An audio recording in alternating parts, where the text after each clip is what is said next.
A mass exodus has begun in the US federal government, with 75,000 workers accepting the Trump administration's buyout deal, part of the president's plan to dismantle what he calls an inefficient, biased bureaucracy.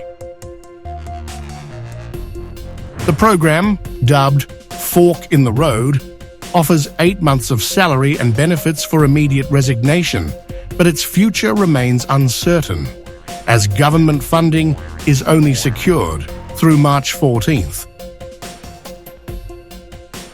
The White House projected that 5% to 10% of the 2.3 million strong federal workforce would opt in, but only 3.3% accepted before the application window closed Wednesday night, according to the U.S. Office of Personnel Management, OPM.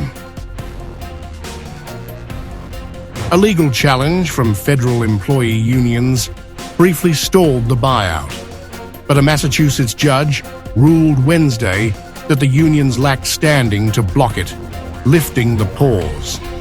Hours later, the Trump administration closed the program to new applicants at 7 p.m. ET. Billions and billions of dollars in waste, fraud, and abuse. And I think it's very important. And that's one of the reasons I got elected. I said, we're going to do that. Nobody had any idea it was that bad, that sick, and that corrupt.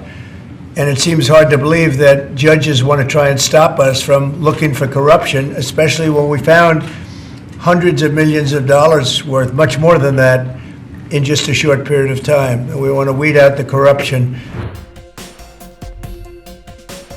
The buyout is just the beginning.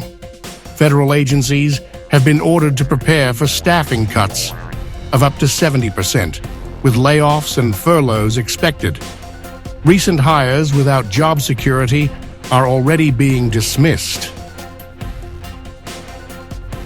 Employees who remain must return to in-person work and meet new performance standards, emphasizing reliability, loyalty, and trustworthiness, according to internal government memos reviewed by The Times. Leading the effort is billionaire Elon Musk, whom Trump appointed to head the newly created Department of Government Efficiency. Musk's team is tasked with cutting $1 trillion from last year's $6.75 trillion federal budget by scrutinizing payrolls and expenses. So what we're talking about here, we're really just talking about adding common sense controls that should be present, that haven't been present. So you say, like, well, how could such a thing arise? That seems crazy. When you understand that really everything is geared towards complaint minimization, so then you understand the motivations. So if people receive money, they don't complain, obviously. But if people don't receive money, they do complain. And the fraudsters complain the loudest and the fastest. So then when you understand that, then it makes sense. Yet with civilian salaries accounting for less than 5% of federal spending, concerns grow that the administration's goal is more ideological than fiscal. Unions and Democratic lawmakers have warned employees not to trust the buyout, noting that payments could be jeopardized if Congress fails to approve funding beyond March 14th. While the deal promises pay through October, its viability depends on Washington's budget battles. For those who declined, uncertainty looms.